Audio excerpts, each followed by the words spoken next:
Hi there to all of you viewers of Equinoxe Television. Welcome back from the weekend. It's time for the news. We thank you so much for joining us tonight. I'm Major Starries right away. Two major rights organizations in Cameroon banned from carrying out their activities across the national territory for a period of 3 months. The ban on the network of human rights defenders in Central Africa, REDAC, and Reach Out Cameroon, based in Buea, is contained in a communique signed by Minister Paul Atanganji. He claims those organizations receive illicit funding from their partners abroad. The REDAC office in Douala was sealed earlier today. Details in this news edition. Plus, at least 8 persons have been killed in a bloody confrontation which ensued between two communities in the far north region of the country, precisely at Bogo. We take you to the far north in this edition of the news. Viewers, those are our big stories. Details when we come back.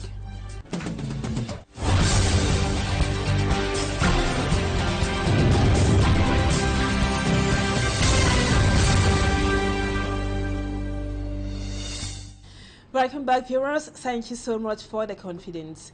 A 1-year-old baby has been burned in 2 ashes at the Mars 16 neighborhood in Buea in the southwest region. Witnesses say the fire was provoked by a candle. The mother of the children or the child wasn't around when the incident happened. Sumanji Kangibero takes us to Mars 16 in this report. A black day for the inhabitants of Mile 16 in Buea, Fako division of the southwest region. A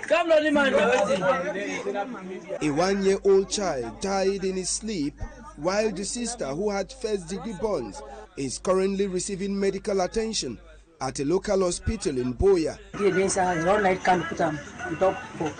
A candle that was lit and kept by the side of the bed burnt and took the birth before neighbors could wake up that it was too late. Just the girl was successfully removed from the house, though badly hurt by flames. As they were taking the girl to the hospital, the boy was taken by the inferno.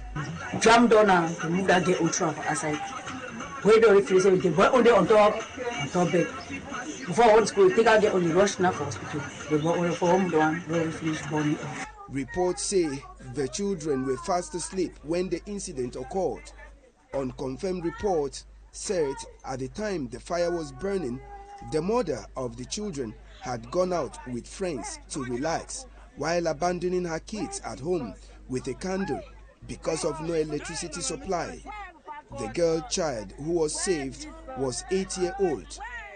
Though blames have been directed to the company in charge of providing electricity, many Mile 16 inhabitants say the mother of the kids is to be held responsible for the incident, because if she was home, maybe things would have not been worse with a life lost. Sad indeed. From Buea, we take you down to Kumba. The Government Bilingual Teachers Training College, GBTTC Kumba, in the Meme Division, graduated hundreds of students annually ready for integration by the state. Unfortunately, these mentors of tomorrow's leaders get training in ruined infrastructure, no computer laboratory, and no equipped library to carry out sufficient research. All these problems, amid others, including integration constraints, were revealed during the graduation ceremony of over 100 students of GBTTC in Kumba. Innocent Aze with details.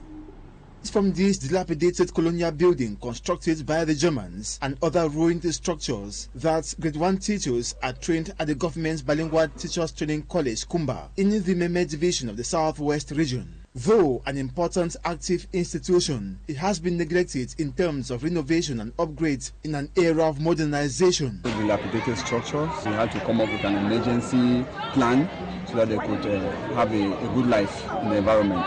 Lack of a computer laboratory and equipped library to foster research play on the training at Government's Bilingual Teachers Training College, Kumba. These were revealed during the graduation ceremony of over 100 student teachers. I wish to recommend that there should be the installation of a computer laboratory with Wi-Fi. The library should be equipped with textbooks that reflect the curriculum of Teachers Training College. Director of the school confirms these are just few of the problems he encountered since his arrival in the institution 3 months ago. I came here, I met a lot of challenges. Kange Moses also reveals that most people are reluctant to seek training at GBTTC Kumba for this reason. We don't have direct integration, and it causes a lot of discouragement amongst people in the society to send their children into the teacher training colleges.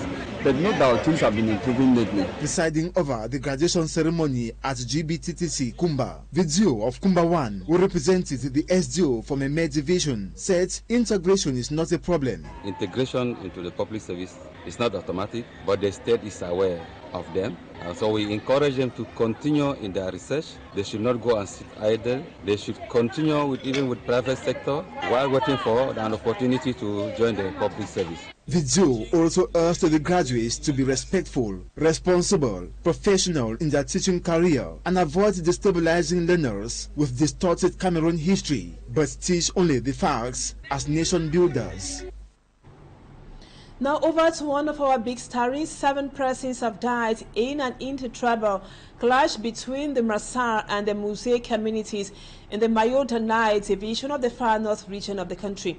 The clashes erupted over an accusation of cattle thefts believed to have been orchestrated by some inhabitants of Musée. Several houses were set ablaze and people were also severely wounded. Immaculate Fogwe reports on the chaos brought about by the conflict. An uncertainty reigns in Bogo subdivision, Mayo-Danai division, the far north region, as tension erupts in neighboring villages, Musée and Massa. The clashes opposing both communities is said to have been provoked after the people of Musée accused those of Massa village of stealing 4 cows. According to their findings, the footprints of the cows were traced into Bugudum, a village in Massa, an accusation strongly rejected by the Massa community. In the course of the inter-community conflict, at least 7 persons from both communities were killed, over 20 others wounded, and several houses burned to ashes. Today, we are restless. Even the footsteps of a mere rat frightens us. People have been killed. We have lost a lot. Our children are unable to go to school. We are praying that this finally ends. We are fed up with the killings. Concerned about the deteriorating social relations, the governor of the far north region, Mijiawa Bakari, visited both communities to discuss with leaders while urging them to set aside their differences. We have been sent here on behalf of the presidential couple to present the condolences toward those who have lost their beloved, and also the prompt establishment to those who have been injured. Well, and beyond this word of comfort, we call upon those populations to live hand in hand, in direction given by the head of state, that's integration, living together, and get rid of any violence. The governor called on local authorities to be more vigilant and firm in their decision in order to prevent more casualties in the future. The people of Massa and Musée have been urged to stay in peace and harmony while they seek lasting solutions to their problems.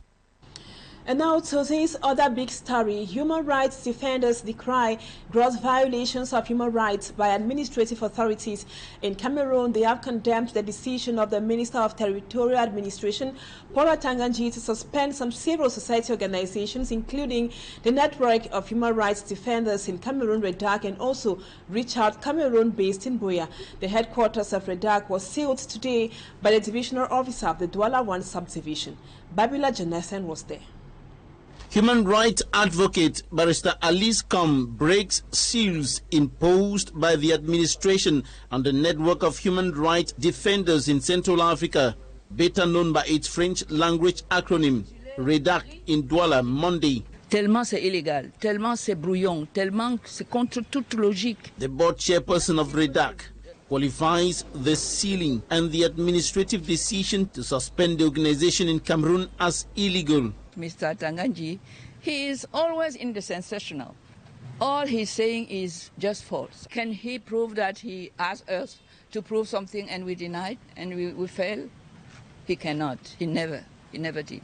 after hours of explanation and counter-explanations about the legality or illegality of the administrative decision to seal the offices of REDAC. The administrative authorities, led by the divisional officer of Douala 1, are said to have admitted the flaws in their actions. They, however, proceeded with their mission to seal the offices of REDAC over allegations of illegal funding. Mr. Tanganji first called our executive director to Yaoundé, to the national police, and we gave all explanations. He was supposed to arrest her on that day. He couldn't because we brought everything. About such actions, Barrister Alice Kam points to the risk of social unrest in Cameroon. He wants to put fire in this country. He may continue. She says REDAC will undertake judicial action to challenge its suspension in Cameroon. Now let's talk something else. Let's talk about some ministers who have been in power for over 20 years. In the political landscape of Cameroon, certain ministers have maintained their positions for the past 2 decades. While their experiences can be valuable, it also raises concerns about the need for new ideas and accountability. Our newsroom today took interest in 4 of those long-lasting ministers. Lucille Yengu is here. Has more. The Minister of Higher Education, Professor Jacques Famendongo, is one of the ministers in the country who have been in power since 20 years.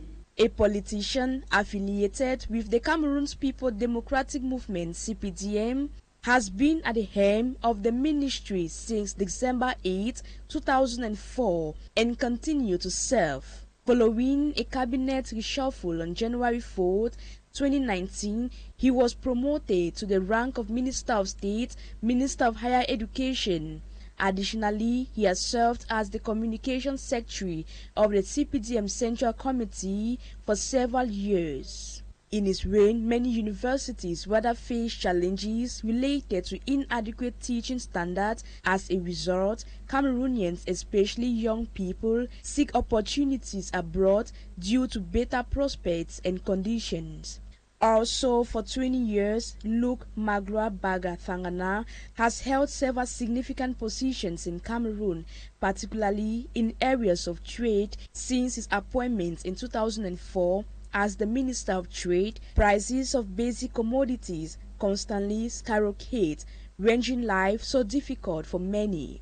Equally, Pierre Hele has been the Minister of Environment and Nature Protection since December 8, 2004. Absent from public space, many have been worried about his achievements at the head of the ministry. Lastly, Madeleine Twente, Minister of Scientific Research and Innovation, assumed power in 2004, a position she has retained through subsequent ministerial reshuffles. And now we take you out of our national frontiers. In Burkina Faso, a day after dissolving the government without providing any valid reason, Burkina Faso's ruling military junta on Saturday appointed a new prime minister. And over to Ghana, former President John Dramani Mahama was elected as president in the country. Dramani Mahama comes back in power or to power after leaving the presidency to Vice President Mahamudu Buea. Our foreign page roundup with Cedric Chakutu. Ghana's vice president and ruling party candidate Mahamudu Bawumia conceded defeat against opposition candidate and former president John Dramani Mahama in the West African nation's tightly contested presidential election. Ahead of the official announcement, Bawumia told reporters that he respects the decision of Ghanaians to vote for change. The election was held against the backdrop of the country's worst cost of living crisis in a generation and seen as a litmus test for democracy in a region shaken by extremist violence and coups. Bawumia was running as the flag bearer of the ruling New Patriotic Party or NPP, which has struggled to resolve the economic crisis under outgoing President Nana Akufo-Addo. Mahama's win is viewed following the latest trend of elections around the world favoring opposition parties against incumbents from the United States to European countries such as Britain and France, as well as South Africa. Mahama, 65-year-old, was president of Ghana between July 2012 and January 2017. During his campaign, Mahama promised to reset the country on various fronts and tried to appeal to young Ghanaians who saw the vote as a way out of the country's economy.